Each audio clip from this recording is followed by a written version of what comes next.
Yeah, I mean, obviously, yeah, you can see that the date's coming. The rosters have to be submitted soon, so you want to put a good foot forward in the last game. And yeah, I mean, obviously, anyone would have liked to score a little more, but I think I showed my versatility and my ability to play the defensive side and PK and that kind of thing. And that's kind of what was going to keep me here. I don't think goal scoring was going to be the main focus of my preseason, and I think I did a pretty good job of showing that side of my game. Take us through that play that you ended up with Brendan Fleeting with. Did you know he was behind you? Was he calling for it? Yeah, he was yelling, and I figured this out that the guy as hot as he is, you get the puck on his stick any chance you can. So he was yelling. I had an idea he had his guy beat, and the other D-man was sliding over. So I figured if I got into that area where he was going, he was gonna do what he did with it, and it worked out. And in terms of your versatility, you played in I think it was left wing for the last couple seasons. You said predominantly, and then you shifted over to the right. You played center. How comfortable are you playing with either of those positions if an NHL contract comes your way? Yeah, I think probably naturally I'm a winger, left or right. I'm probably equally as comfortable. Center is probably a position I've played at the NHL level the least of the three. I'm comfortable there. I think usually I'm used more as a fill-in if things go a certain way or lines get mixed up and you kind of need someone to fill in.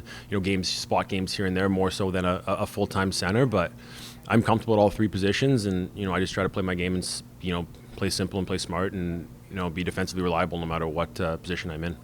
We always say that we're our own worst critics. On a personal level, do you think you did enough in this camp? I mean, I think I'm pretty hard on myself. I'd like to be perfect. It's obviously not possible in much, especially in hockey. So, that's not my decision.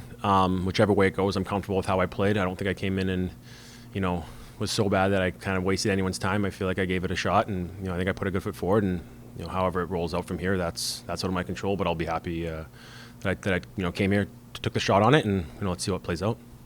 Hey, Derek, again, to the center. How's it going?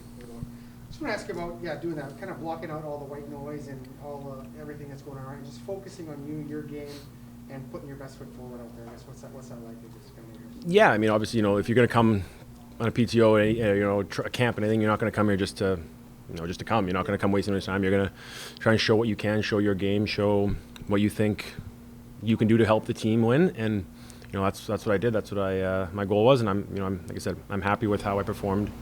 However, this all plays out. When it comes to being at the bottom half of the lineup, is that being responsible defensively, making the right play? Going what?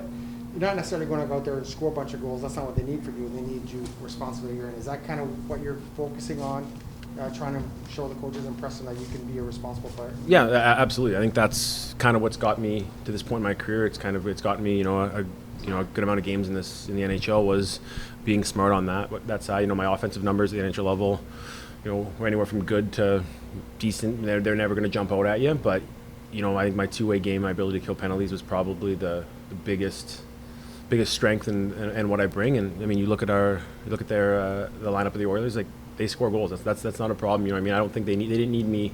They don't need me chipping offensively. They've got that covered. So, I wanted to show the other aspect of it, and if I can chip in a handful here and there and help win a couple games, I think that's kind of your goal as a bottom six guy. But I think that defense comes first, because if you're playing in the bottom six and getting scored on, you're not going to get a lot of ice time.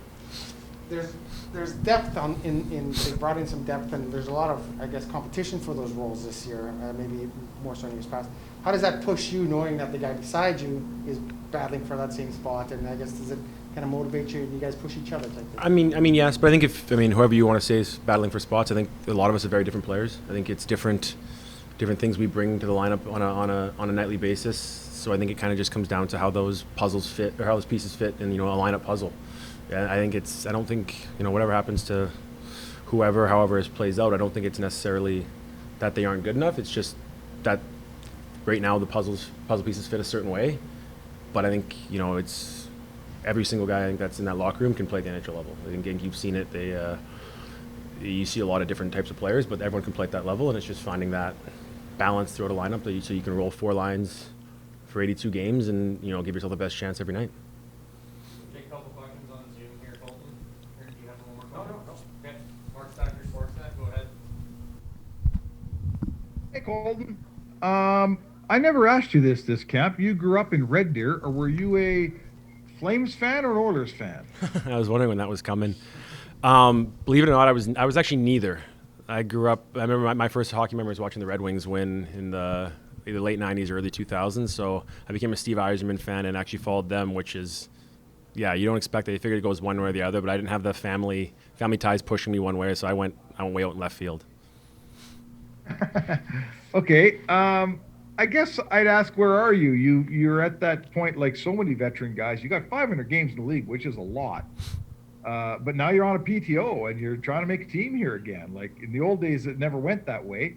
Where are you in your career? If it doesn't work out in Edmonton, what happens next? Where are you thinking right now? With the preseason over, it's time to get a contract or do something else. What's it going to be? Yeah, I mean, I'm going to be honest. I haven't tried to think too much about if it doesn't work. I came in here with the intention of getting a contract, playing for the Oilers this season, and that's kind of been the way I've been tried to think.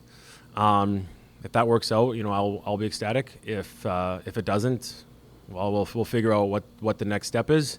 Yeah, there was an opportunity this summer to come in and give it a shot and try and make a team. And that's what I did, and that's where we are now. And let's see where the chips fall.